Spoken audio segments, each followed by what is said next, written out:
Now, the Tuscaloosa Chevrolet Sports Update. Ever since Nick Saban arrived in 2007, he designates Fan Day as the day when he and the rest of the team take their official picture of the entire squad that you see in the game programs on Saturday. Even the two helmets on the wall in front had the number 14 on them, representing the national championships Alabama has earned on the field.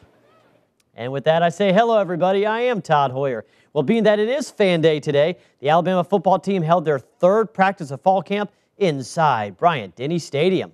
And some of the highlights saw junior running back Eddie Lacy working on his cutting skills, which is a really good sign that turf toe injury is a thing of the past. How about the freshman QB from Allen, Texas, Alec Morris, dropping back to pass right there? And how about freshman linebacker Denzel Duvall from Bastrop, Louisiana, wearing Dante Hightower's number, working his skills for Kirby Smart. Now, all Bama fans, along with the national media, like to think that they know who will play in the national championship game. But don't tell Nick Saban your theories. You know, all these predictions that you all make, they hijack the game. You know, because all everybody worries about in college football is the BCS. Who's going to be in the final game? Well, you know, we got a lot of great games for our fans, for our players, great competitive venues. Michigan game is going to be a great game. Arkansas game, Tennessee game, LSU, Auburn. I could go through every game on our schedule and say how exciting a game it's going to be. And why do we play the games? To answer the questions. I don't even know for sure who our quarterback's going to be the sixth game of the year. And nobody here can predict that. None of you can predict that. I guess I'll tell Saban my prediction another day. Hey, the Alabama defense lost 4 starters to the NFL last year, and replacing those guys will be a tough task. There are so many newcomers to the team, and the competition for those positions is fierce. The team up to this point has had only 3 practices, so nobody knows yet what they will look like come September 1st. But one thing is for certain, Kirby Smart is happy to see this defense improve each day. I think we're an athletic defense. We have a lot of depth in the D-line, not a lot of great players, per se, of Marcel Darius. We've got good players. We've got a lot of competition going on at every position. I mean, more competition this year than I can ever remember before, because there's just a lot of even players. This guy's just like this guy. The 2 is as good as the 1. Sometimes the 3 is as good as the 2. So for this defense, I think depth is a key. I also think creating pass rush on the edges. We lost our 2 best edge rushers. You know, Dante and Courtney for basically 2 to 3 years have been the guys on the edges. Well, now, who are those guys going to be on the edges? And we really don't know that yet. New offensive coordinator Doug Nussmeier took over the reins when Jim McElwain left for Colorado State. Nussmeier himself came from Washington, where he held the same position for the Huskies for the past 3 years. He has spent the past 2 practices getting to know them as players as well as personally. Now, it is still early in fall camp to judge this offense, but Doug says he is loving the work ethic these players bring every day to the practice fields.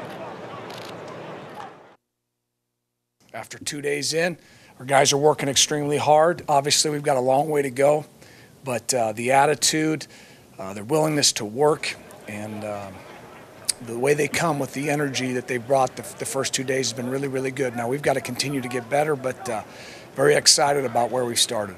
Nussmeier, really aggressive person.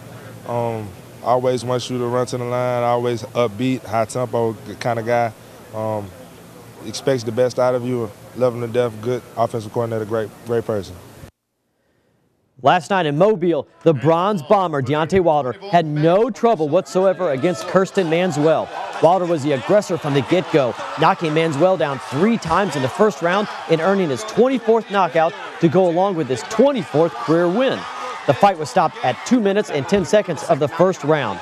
In fact, the fight had a no 3-down knockdown rule, but referee Keith Hughes stopped the fight anyway to save Manswell for some more punishment. After the fight, Deontay said he has definitely come a long way as a fighter since he first started boxing. most definitely I was wild. I was reckless. But due time, you develop into a fighter. You go all around. You see different ways. You see different styles, and you work with different people. And I just like to give a shout out to all my bomb squad, man. I don't have a lot of yes sirs and you do this. Everybody tells me the truth, and I just have honest people in my group and tell me what I'm doing right and what I'm doing wrong. Nobody just sucking up to me because of who I am.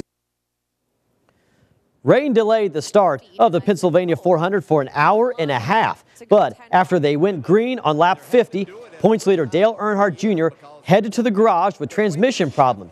He would finish 32nd, but still retained a points lead after the race. Then on lap 91, Jimmy Johnson gets loose and slides up, tapping Matt Kenseth, who hits the wall and then collects Denny Hamlin and others. That put Jeff Gordon into the lead, and on lap 99, the rain returned, forcing the race to be called official 62 laps from the scheduled finish.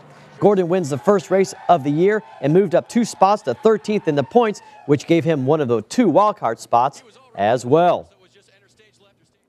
What a final round finish at the Bridgestone Invitational. Keegan Bradley sinks the birdie putt on the par 5 16th hole to move to 13 under par. He then will make the miracle 15-foot par putt on the 18th hole to finish at 13 under. Your leader, Jim Furyk, who led the whole round, came to the par 4 18th, leading by 1 shot at 14 under par. However, he ends up double bogey in the hole on this missed 5-foot putt, and Bradley is shocked at capturing his 3rd career PGA Tour victory after firing a final round 6 under 64. And the Braves defeated the Astros 6-1. They take that series 2-1. That's a look at sports. More news right after this. This has been the Tuscaloosa Chevrolet Sports Update on WVUA. Roll, Chevy, roll.